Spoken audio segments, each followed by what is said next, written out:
லௌதேத்தூர் இயேசுஸ் கிறிஸ்துஸ். இயேசு கிறிஸ்துவுக்கு புகழ். தமிழ் கூறும் நல்லுலகில் வாழும் அனைத்து அன்புள்ளங்களுக்கும் வத்திக்கான் வானொலியின் வணக்கம். இறைவன் உங்கள் உள்ளத்தையும் இல்லத்தையும் தன் அன்பாலும் அருளாலும் அமைதியாலும் இன்றும் என்றும் நிரப்புவாராக.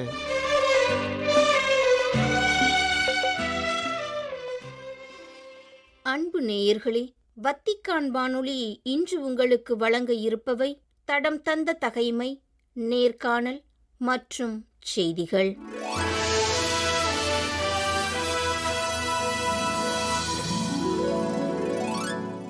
தடம் தந்த தகைமை. யூதாவின் அரசனான யோவகாசு.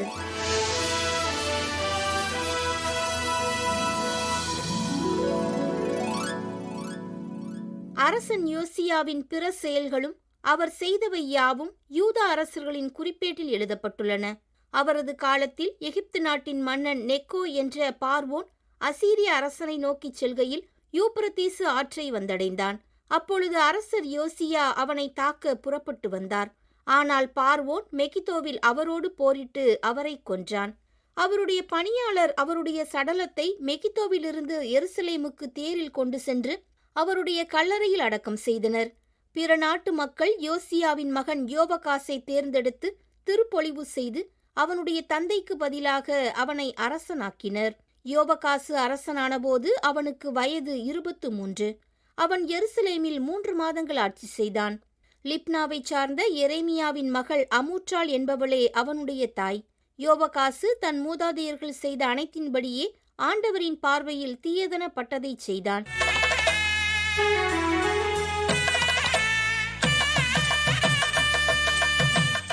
நேர்காணல்.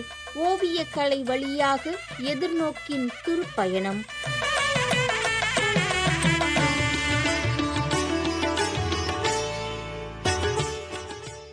மறைந்திருக்கும் கடவுளின் மகத்துவத்தை நமது கண்கள் மற்றும் இதயத்தால் உணர வைப்பது கலைஞர்களின் பணி என்ற திருத்தந்தை பிரான்சிஸ் அவர்களின் வார்த்தைகளுக்கிணங்க கலை வழியாக படைத்த இறைவனின் மகிமையை பறைசாற்றுபவர்கள் கலைஞர்கள். அதிலும் குறிப்பாக ஓவியக்கலை வழியாக எல்லைகளை கடந்து உலகெங்கும் பறந்து வாழும் மக்களின் மனங்களை கொள்ளை கொண்டு வியக்க வைக்கின்றனர். அவ்வகையில் தமிழகத்தின் ஓவிய அருள் பணியாளர் எனும் பெருமைக்குரியவர் அருள்பணி சகாய பெலிக்ஸ். 1000க்கும் மேற்பட்ட ஓவியங்களை வரைந்து அவற்றை உலகின் பல பகுதிகளில் காட்சிப்படுத்தியவர். இவரின் ஓவியங்கள் ஆன்மீக நறுமணத்தையும் குணப்படுத்தும் ஒளியையும் பரப்பும் தத்துவ மற்றும் இறையியல் கதிர்களால் சூழப்பட்டவை. புதிய நற்செய்தி அறிவிப்பு என்ற தேசிய விருதினை பெற்றுள்ள அருள் தந்தை பெலிக்ஸ் அவர்கள் ஓவியக்கலையின் மீதான ஆர்வம் மற்றும் ஈர்ப்பினால் ஓவிய அருள் பணியாளர் என்று மக்களால் அன்புடன் அழைக்கப்படுகின்றார். இத்தகைய சிறப்பு வாய்ந்த அருள்பணி சகாய பெலிக்ஸ் அவர்களை எம் வத்திக்கான் வானொலி நேயர்கள் சார்பில் அன்புடன் அழைக்கின்றோம். வணக்கம் தந்தை அவர்களே.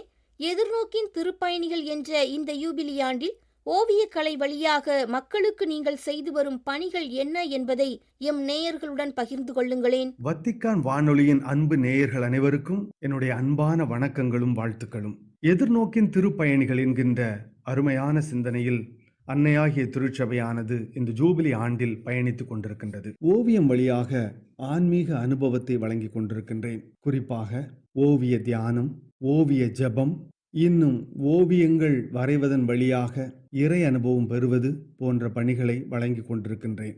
அடுத்ததாக ஓவிய குணப்படுத்துதல், ஓவிய சிகிச்சை முறையை ஏற்படுத்தி ஆன்மீக ஓவியங்களை வரைவதன் வழியாக, அதை உற்று பார்ப்பதன் வழியாக மனதிற்கு அமைதியும், மன அழுத்தம், மனபாரம், அச்சங்கள், இன்னும் உடல் வலிகள் போன்றவைகளிலிருந்து விடுதலை கிடைக்கின்ற விதத்தில் ஆன்மீக ஓவியத்தை ஒரு சிகிச்சை முறையாக பயன்படுத்தி கொண்டிருக்கின்றோம்.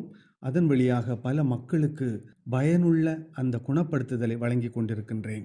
ஓவியம் வழியாக வேலை வாய்ப்புகளை உருவாக்குகின்ற பணியை செய்கின்றேன். குறிப்பாக இன்றைய இளைய தலைமுறையினர்களுக்கு ஓவியத்துறையில் இருக்கின்ற வேலை வாய்ப்புகள், அதை செயல்படுத்துவதன் வழியாக எதிர்காலத்தில் நல்ல நிலை அடைய முடியும் என்கின்ற அந்த நம்பிக்கையும் வழங்கி கொண்டிருக்கின்றேன். அரசு துறைகளிலும் இன்னும் பல தனியார் துறைகளிலும் ஓவிய கலை சார்ந்த துறை சார்ந்த பல வேலை வாய்ப்புகள் இருப்பதை கல்வியாக அவர்களுக்கு வழங்கி கொண்டிருக்கின்றேன்.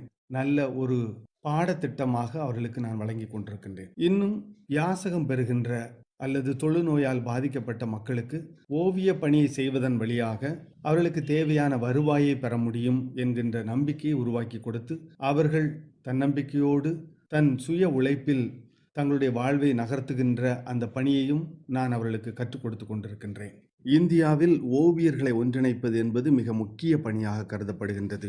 ஓவியர்களை ஒன்றிணைத்து அவர்களுக்கு இந்திய கலாச்சார பண்பாட்டு பின்புலங்களை அவர்களுக்கு நிகழ்த்தி காட்டி, அது மட்டுமல்லாமல் கிறிஸ்தவ செயல்பாட்டு நெறிமுறைகளையும் நம்பிக்கைகளையும் அவர்களுக்கு வழங்கி, இவற்றையெல்லாம் ஒன்றிணைத்து அவர்கள் ஓவியம் உருவாக்க வழிவகை செய்து கொடுக்கப்படுகின்றது. நம்முடைய NPCLCயோடு இணைந்து அவர்களை ஒன்றிணைத்து ஆர்ட் கேம்ப் எல்லாம் நடத்தி அவர்களுக்கு நாங்கள் வழிகாட்டுகின்றோம். ஜூபிலி ஆண்டில் ஜூபிலி ஆந்தம் அந்த பாடலை நமது இந்திய பின்னணியில் ஓவியமாக வரைந்து அதை ஒரு நாள்காட்டி காலண்டரில் அதை உருவாக்கி மக்கள் எல்லோரும் அதை பார்த்து தியானிக்க வேண்டும் என்பதற்காக அதிக மக்களுக்கு வழங்கியிருக்கின்றேன்.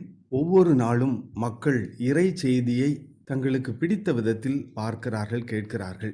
ஆனால் இதில் குழந்தைகளுக்கு புரிகின்ற விதத்தில் சிறிய கார்ட்டூன்களை உருவாக்கி புனிதர்களை பற்றியும் இறை செய்தியை பற்றியும் வழங்கி கொண்டிருக்கின்றேன். அவற்றை பைபிள் மேஷன் என்கின்ற அனிமேஷன் வீடியோவாக உருவாக்கி சிறிய சிறிய தளங்களிலே அவற்றை பதிவேற்றம் செய்து குழந்தைகள், இளைஞர்கள் அதை பார்த்து பயன்பெறுகின்ற விதத்தில் உருவாக்கி இருக்கின்றேன். அது மட்டுமல்லாமல் விஷயோ திவீனா என்கின்ற அந்த நம்முடைய காட்சி தியான உருவாக்கத்திற்கு ஒரு புத்தகம் எழுதியிருக்கிறேன். இன்னும் கிறிஸ்தவ ஓவியங்கள், கிறிஸ்தவ செயல்பாடுகள் அனைத்தையும் ஒன்றிணைத்து அவற்றை மக்கள் புரிந்து கொள்கின்ற விதத்தில் புத்தகங்களாக நான் உருவாக்கி வழங்கி கொண்டிருக்கின்றேன். இந்திய ஓவிய ஆன்மீக அடையாளங்கள் மக்களுக்கு எளிதாக கிடைக்க வேண்டும் என்பதற்காக சிறிய சிறிய பரிசு பொருட்களில் ஓவியர்களை வைத்து ஓவியங்கள் வரைவது, அவற்றை பிரிண்ட் செய்வது போன்ற பணிகளை செய்து கொண்டிருக்கின்றோம். இதன் வழியாக எளிதாக மக்களுடைய கரங்களில் ஓவியங்களுடைய வடிவங்களும் ஓவியங்களுடைய செயல்பாடுகளும் மக்களுடைய கரங்களில் கிடைக்கும் என்பதற்காக இந்த ஏற்பாடு செய்யப்பட்டிருக்கிறது. அதோடு இணைந்து எல்லாவற்றுக்கும் மேலாக ஓவியர்களும் இன்னும் பொது நிலையினர்கள் அனைவரும் இந்த ஜூபிலி ஆண்டினுடைய கருத்துக்களை தங்கள் இதயத்தில் பதிக்க வேண்டும் என்பதற்காக ஒரு அழகான இந்திய அளவிலான ஓவிய போட்டி ஒன்று ஏற்பாடு செய்யப்பட்டிருக்கின்றது. இதில் கலந்து கொள்கின்றவர்களுக்கு சிறப்பான பரிசுகளும் சான்றிதழ்களும் வழங்கப்படும் என்பதை நாங்கள் அறிவித்திருக்கின்றோம். அது மட்டுமல்லாமல் அந்த ஓவியங்கள் அனைத்தும் பொதுமக்களுடைய பார்வைக்காக கண்காட்சியாக வைக்கப்படும் என்பதையும் நாங்கள் தெரிவித்திருக்கின்றோம். இது இந்த ஜூபிலி ஆண்டில் மக்கள் மத்தியில் இந்த ஜூபிலி செய்திகளை எளிதாக கொண்டு செல்வதற்கும் இன்னும் அதில் பங்கெடுக்கின்றவர்கள் தங்களுடைய இதயத்தின் ஆழத்தில் அந்த ஜூபிலியினுடைய முக்கியத்துவத்தை உணர்ந்து நடக்கின்ற விதமாகவும் அமைந்திருக்கும். எதிர்நோக்கின் அனுபவங்கள் என்ன? எந்த மாதிரியான அனுபவத்தை மக்களுக்கு கொடுக்க வேண்டும் என்று எதிர்பார்க்கிறீர்கள் என்று எடுத்துரைக்க முடியுமா? ஒரு ஓவிய அருட்தந்தையாக, ஒரு ஓவிய அருட்பணியாளராக நான் சிந்திக்கின்ற பொழுது உண்மையிலேயே எதிர்நோக்கு ஒரு வலி மிகுந்தது. ஏனென்றால் இந்தியாவை பொறுத்தவரையில் ஓவியங்கள் புரிந்து கொள்ளப்படவில்லை. சரியாக புரிந்து கொள்ளுதல் இல்லாத காரணத்தினால் ஓவியர்களுடைய வாழ்வும் ஓவியமும் இந்த சமூகத்தால் அதிகமாக ஏற்றுக்கொள்ளப்படாமல் இருள் சூழ்ந்த நிலையிலே தான் இருந்து கொண்டிருக்கின்றது. ஆனால் இந்த ஜூபிலி ஆண்டு எதிர்நோக்கு ஏமாற்றம் தராது என்கின்ற அந்த நம்பிக்கையை நமக்கு தருகின்றது. இது ஒரு மகிழ்ச்சியான அனுபவமாக எங்களுக்கு கொஞ்சம் கொஞ்சமாக மாறி இருக்கிறது என்பதை நான் இந்த நேரத்தில் எல்லோருக்கும் தெரியப்படுத்துகின்றேன். ஏனென்றால் ஒரு எதிர்நோக்கு இருக்கிறது. எங்களுக்கு ஓவியர்களாகி எங்களுக்கு ஒரு எதிர்நோக்கு இருக்கிறது. என்னுடைய உள்ளத்திலும் அந்த எதிர்நோக்கு ஒளியாக ஒளிர்ந்து கொண்டிருக்கிறது. இப்பொழுது கண்டிப்பாக ஓவியர்கள் மதிக்கப்படுவார்கள். ஓவியர்கள் அவருடைய பணிகளின் நிமித்தமாக மதிக்கப்படுவார்கள். அது மட்டுமல்லாமல் அவருடைய படைப்புகள் மக்களால் புரிந்து கொள்ளப்படும், ஏற்றுக்கொள்ளப்படும். அதை மக்கள் தங்களுடைய முயற்சியின் வழியாக அதை ஏற்றுக்கொண்டு அதை புரிந்து கொள்ளுகின்ற சூழ்நிலை உருவாகும். எனவே ஓவியர்களுடைய வாழ்வு மலரும் என்கின்ற ஒரு நம்பிக்கையின் ஒளி இப்பொழுது என்னுடைய இதயத்தில் தெரிகின்றது. எனவே இந்த ஜூபிலி ஆண்டு கண்டிப்பாக அனைத்து மக்களுக்கும் நல்ல ஒரு வாழ்வை தருகின்ற ஒரு அனுபவமாக அமையும். அதிலும் குறிப்பாக நான் எண்ணுகின்றது, இந்த ஓவியத்துறையில் உள்ளவர்களுக்கு இது ஒரு மிகப்பெரிய வரப்பிரசாதமாக அமையும் என்பதை நான் எண்ணுகின்றேன், நம்புகின்றேன். மக்களுக்கு முதலில் ஓவியம் வழியாக அல்லது கலை வழியாக இறை அனுபவத்தை வழங்குவது, இறை நம்பிக்கையை வழங்குவது முதல் பணியாக அமைகின்றது. இந்த ஜூபிலி ஆண்டில் கண்டிப்பாக மக்கள் ஓவியத்தில் மறைந்திருக்கின்ற உண்மைகள் என்னெல்லாம் என்பதை அவர்கள் முதலிலே புரிந்து கொண்டு அதன் வழியாக இறை அனுபவம் பெறுகின்ற ஒரு வாய்ப்பை நாங்கள் வழங்க இருக்கின்றோம். அது மட்டுமில்லாமல் ஓவிய கல்வி, ஓவிய திறனாய்வு கல்வியை வழங்க வேண்டும். எப்படி ஒரு ஓவியத்தை பாராட்ட வேண்டும், எந்தெந்த வகைகளிலே அந்த ஓவியங்களை ஆய்வு செய்து பார்க்க வேண்டும், அதில் இருக்கின்ற உண்மைகளை எப்படி, யதார்த்தத்தை எப்படி புரிந்து கொள்வது என்கின்ற அடிப்படை கல்வியை வழங்க வேண்டும். இந்திய கிறிஸ்தவ அடையாளங்களை புரிந்து கொள்வது, இந்திய கிறிஸ்தவ அடையாளங்களை ஏற்றுக்கொள்வதற்குரிய மனப்பக்குவத்தை உருவாக்குவது மிகப்பெரிய பணியாக இருக்கின்றது. ஓவியத்தின் வழியாக நலமான வாழ்வு, மன அமைதி கிடைக்கிறது, குணப்படுத்துதல், ஆழ்மன காயங்கள் குணப்படுத்தப்படுகின்றது என்பதையெல்லாம் எடுத்து சொல்லி மக்களுக்கு புரிய வைக்கின்ற ஒரு கல்வி வழங்கப்பட வேண்டும். நமது கிறிஸ்தவ பாரம்பரிய சின்னங்களை பாதுகாப்பது மிக முக்கியமான ஒன்று. பழைய பொருட்கள், பழைய முறைகள் என்று நாம் அவற்றை விட்டுவிடாமல் பழைய பொருட்களை, நமது கிறிஸ்தவத்தில் நாம் பயன்படுத்திய பாரம்பரிய சிறப்புமிக்க பொருட்கள் பாதுகாக்கப்பட வேண்டும். ஹெரிட்டேஜ் என்று சொல்வார்கள். அவற்றையெல்லாம் மரபு வழி சார்ந்த பொருட்கள், அவைகள் விலை மதிப்பற்ற பொருட்கள் பாதுகாக்கப்பட வேண்டும். அதை பற்றிய விழிப்புணர்வு மக்களுக்கு வழங்கப்பட வேண்டும். எல்லாவற்றுக்கும் மேலாக பயணிப்பது, பயணம் செய்வது, இந்த திருப்பயணம் என்பதை நமது திருச்சபை மிக அழகாக எடுத்து சொல்லுகின்றது. பல பகுதிகளுக்கு பயணம் செய்து, ஆன்மீக பயணம் செய்து, ஆன்மீக அனுபவம் பெறுவது என்பதை இன்று வலியுறுத்தப்படுகின்றது. அதிலும் மிக குறிப்பாக ஓவியங்களை பார்ப்பதற்காக, கலைப்படைப்புகளை பார்ப்பதற்காக, இன்னும் ஆலயங்களை பார்ப்பதற்காக மக்கள் பயணிக்க வேண்டும். அங்கு சென்று ஆலயங்களை பார்ப்பது, ஓவியங்களை பார்ப்பது, இன்னும் சுரூபங்களை பார்ப்பது, தியானிப்பது, ஆன்மீக அனுபவம் பெறுவதை நாங்கள் இந்த நேரத்தில் எல்லோருக்கும் நாங்கள் அறியப்படுத்துகின்றோம். இதெல்லாம் மக்களுக்கு கொடுக்கப்பட வேண்டிய, மக்களுக்கு இன்னும் சொல்லப்பட வேண்டிய மிக முக்கியமான பணிகளாக நாங்கள் கருதுகின்றோம். எதிர்நோக்கின் திருப்பயணிகள் என்ற இந்த யூபிலி ஆண்டு பற்றிய உங்களது தனிப்பட்ட கருத்து என்ன என்பதை எம் நேயர்களுக்கு எடுத்துரையுங்களேன். அடுத்ததாக, நாம் எல்லோரும் திருப்பயணிகள். இந்த உலகத்தில் நாம் செய்கின்ற பயணம் திருப்பயணம். அந்த பயணத்தில் அன்னையாகிய திருச்சபை நம்மோடு உடன் பயணிக்கின்றது என்பதை இந்த ஜூபிலி நமக்கு உணர்த்துகின்றது. எல்லாவற்றுக்கும் மேலாக ஒரு கலைஞனாக நான் பார்ப்பது, இது கலைத்துவமிக்க எதிர்நோக்கின் பயணமாக நான் பார்க்கின்றேன். இந்த கலைத்துவமிக்க எதிர்நோக்கின் பயணம் ஒவ்வொருவருக்கும் முக்கியத்துவம் கொடுக்கிறது. இந்த ஒவ்வொரு மனிதர்களையும், ஒவ்வொரு துறையை சார்ந்தவர்களையும், ஒவ்வொரு வாழ்வின் நிலைகளை சார்ந்தவர்களுக்கும் திருச்சபை முக்கியத்துவம் கொடுப்பது மிக முக்கியமான ஒன்றாக நாம் பார்க்க வேண்டும். இதுல இன்னொரு விஷயம் என்னவென்றால், இவர்கள் எல்லோருமே திருச்சபையால் இனம் கண்டுகொள்ளப்பட்டு அவர்களுடைய தனித்தன்மையை விளக்குகின்ற விதமாகவும், அவர்களுடைய வாழ்வு மேம்பட வேண்டும் என்கின்ற விதமாகவும் திருச்சபை அமைத்திருக்கின்ற செயல்பாடுகள் மிகவும் சிறப்பானவைகள்.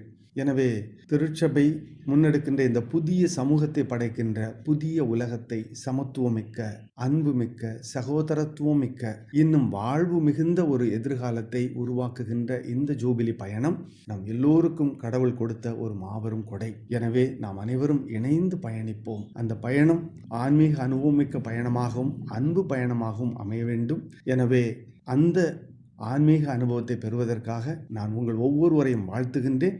வத்திக்கான் வானொலிக்கும் என்னுடைய நெஞ்சம் நிறைந்த நன்றிகளை தெரிவித்துக் கொள்ளுகின்றேன். அனைத்து மக்களுக்கும் என்னுடைய வாழ்த்துக்களையும் நன்றியும் தெரிவித்துக் கொள்கிறேன்.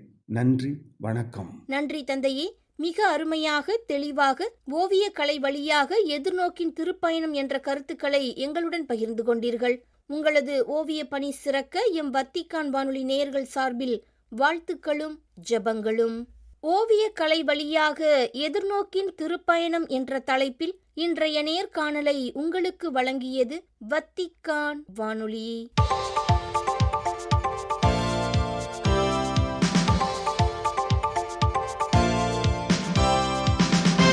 செய்திகள்.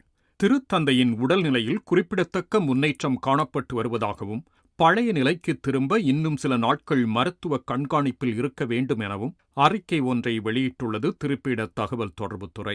உடல்நிலையில் முன்னேற்றம் காணப்பட்டு வருவதால் அவர் இரவு நன்றாக உறங்கியதாகவும் நன்முறையில் ஓய்வெடுத்து வருவதாகவும் அவ்வறிக்கையில் கூறப்பட்டுள்ளது.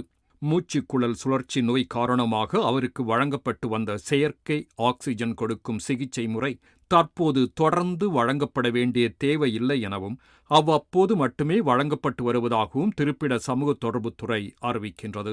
பிப்ரவரி 27 வியாழன் காலையில் அவர் மூச்சை உள்வாங்கி வெளியிடுதல் குறித்த பயிற்சியை சிறு ஓய்வுகளுக்கிடையில் மேற்கொண்டதாகவும், மாலையில் உடல் இயக்க மருத்துவ பயிற்சி முறைக்கு பின்னர் அவர் சிகிச்சை பெற்று வரும் ஜெமெல்லி மருத்துவமனையின் 10வது மாடியில் உள்ள சிறு கோவிலில் சென்று ஜெபித்தபின் திருநற்கருணையை பெற்றுக் கொண்டதாகவும், சிறிய அளவில் தன் அலுவல் பணிகளை மேற்கொண்டதாகவும் மேலும் கூறப்பட்டுள்ளது. வியாழனன்று காலையில் படுக்கையிலிருந்து எழுந்த திருத்தந்தை நாற்காலியில் அமர்ந்து தன் பயிற்சி முறைகளை தொடர்ந்ததாகவும், உடல் அளவில் சிறிது சோர்வாக இருந்தாலும் மனதளவில் மிகவும் உற்சாகமாக இருந்ததை காண முடிந்தது எனவும் திருப்பிட தகவல் தொடர்புத்துறை தெரிவிக்கின்றது. திரு அவையில் ஆயர்கள் நிறைவேற்றும் திருவழிபாட்டு கொண்டாட்டங்களுக்கு பொறுப்பானவர்களுக்கு என ரோம் நகரில் நடத்தப்படும் கல்வி பாடத்திட்டத்தில் பங்கு பெறுவோருக்கு செய்தி ஒன்றை அனுப்பியுள்ளார் திருத்தந்தை பிரான்சிஸ். ரோம் நகரின் ஜெமெல்லி மருத்துவமனையில் சிகிச்சை பெற்று வரும் நிலையிலும் அங்கிருந்து இச்செய்தியை அனுப்பியுள்ள திருத்தந்தை பிரான்சிஸ் அவர்கள், வழிபாட்டு வாழ்வை பாதுகாக்கவும் ஊக்குவிக்கவும் ஒவ்வொருவருக்கும் இருக்கும் கடமைகளை வலியுறுத்தி தன் கருத்துக்களை பகிர்ந்துள்ளார். ரோம் நகரின் புனித ஆன்செல்ம் வழிபாடுகளுக்கான பாப்பிரை கல்வி நிறுவனத்தால் நடத்தப்படும் கல்வி பாடத்தில் பங்கு பெறுபவர்களுக்கு பிப்ரவரி 26 கையெழுத்திட்டு வெள்ளிக்கிழமையன்று அனுப்பப்பட்டுள்ள இந்த செய்தி, இறை மக்களின் ஆன்மீக வாழ்வுக்கு உதவும் வகையில் வழிபாட்டு கொண்டாட்டங்கள் குறித்து இறையியல் முறையிலும் நடைமுறை கொண்டாட்ட வகையிலும் கற்றுக்கொள்வது அவசியம் என்பதை வலியுறுத்துகின்றது. திருத்தந்தை பிரான்சிஸ் அவர்கள் ஜெமெல்லி மருத்துவமனையில் சிகிச்சை பெற்று வருவதால் அவரின் பிரதிநிதியாக இவ்வாண்டு ரோம் நகரின் அவந்தீனோ குன்றில் இடம்பெறும் விபூதி புதன் வழிபாட்டுக் கொண்டாட்டங்களில் கர்தினால் ஆஞ்சலோ தே டொனாட்டிஸ் அவர்கள் தலைமையேற்று நடத்துவார் என அறிவிக்கப்பட்டுள்ளது. திருத்தந்தையின் பிரதிநிதியாக இவ்வழிபாட்டுச் சடங்கில் தலைமையேற்க திருத்தந்தையால் நியமிக்கப்பட்டிருக்கும் கர்தினால் தே டொனாட்டிஸ் அவர்கள் இறைவனுடன் ஒப்புரவுக்கு விசுவாசிகளுக்கு உதவும் திரு அவையின் அக நீதிமன்றத்தில் முதன்மை ஒப்புரவாளராக செயல்பட்டு வருகின்றார். மார்ச் மாதம் 5 ரோம் நகரின் அவந்தீனோ குன்றில் உள்ள புனித ஆன்செல்ம் கோவிலில் மாலை 4:30 மணிக்கு துவங்கும் வழிபாடு பின்னர் ஊர்வலமாக அக்குன்றில் உள்ள புனித சபீனா கோவில் நோக்கிச் செல்லும். ஒவ்வொரு ஆண்டும் திருத்தந்தையின் தலைமையில் ரோம் நகர் அவந்தீனோ குன்றில் இடம்பெறும் இந்த விபூதி புதன் வழிபாட்டு பாரம்பரியமானது திருத்தந்தை புனித 23ஆம் ஜான் அவர்களால் மீண்டும் நடைமுறைக்கு கொணரப்பட்டது. உலகம் முழுவதும் உள்ள கத்தோலிக்கர்களால் வணக்க மரியாதை செய்யப்படும் புனித பாத்திமா அன்னை மரியா திருவுருவம் பாத்திமா நகரிலிருந்து ரோம் நகருக்கு யூபிலி ஆண்டு கொண்டாட்டங்களின் ஒரு பகுதியாக கொண்டுவரப்படும் என அறிவிக்கப்பட்டுள்ளது. யூபிலி ஆண்டின் ஒரு பகுதியாக அக்டோபர் 11 மற்றும் 12 தேதிகளில் ரோம் நகரில் சிறப்பிக்கப்படும் மரியன்னை ஆன்மீக யூபிலி கொண்டாட்டங்களின் ஒரு பகுதியாக போர்த்துக்கல்லின் பாத்திமா நகர் கோவிலில் உள்ள மூல முதலான பாத்திமா அன்னை திருவுருவம் அந்நாட்களில் ரோம் நகருக்கு கொண்டுவரப்பட உள்ளது. ஏற்கனவே 1984, 2000 மற்றும் 2013ஆம் ஆண்டுகளில் பாத்திமா அன்னையின் புகழ்மிக்க திருவுருவம் ரோம் நகருக்கு கொண்டுவரப்பட்டுள்ளது. பிரிட்டனின் ஆயுதச் செலவுகளை அதிகரிப்பதன் காரணமாக அந்நாடு வெளிநாடுகளுக்கு வழங்கி வந்த உதவித் தொகைகளை குறைக்க முடிவெடுத்துள்ளது வெட்கக்கேடானது, அதிர்ச்சியூட்டுவது மற்றும் நம்மை நாமே வீழ்ச்சிக்கு தள்ளுவது என கவலையை வெளியிட்டுள்ளது பாக்ஸ் கிறிஸ்டி அமைதி இயக்கம். உலகின் அமைதிக்காக அயராது உழைத்து வரும் கத்தோலிக்க இயக்கமான பாக்ஸ் கிறிஸ்டி அண்மையில் வெளியிட்டுள்ள அறிக்கையில், எதிர்நோக்கின் இந்த யூபிலி ஆண்டில் அமைதிக்காக உழைக்கும் நாம் அனைவரும் வெளிநாட்டு உதவிகளை குறைக்கும் பிரிட்டானிய அரசின் செயலுக்கு எதிராக குரல் எழுப்ப வேண்டும் என அழைப்பு விடுத்துள்ளது. நாட்டின் இராணுவச் செலவுகளை மேலும் 2.5 விழுக்காடு அதிகரிக்க வேண்டும் என்பதற்காக வெளிநாடுகளுக்கான உதவிகளை 40 விழுக்காடு குறைக்க பிரிட்டானிய அரசு முன்வந்திருப்பது அதிர்ச்சி அளிப்பதாக உள்ளது எனவும் கூறுகின்றது பாக்ஸ் கிறிஸ்டி கத்தோலிக்க இயக்கம். இத்துடன் வத்திக்கான் வானொலியின் தமிழ் ஒலிபரப்பு நிறைவு பெறுகின்றது.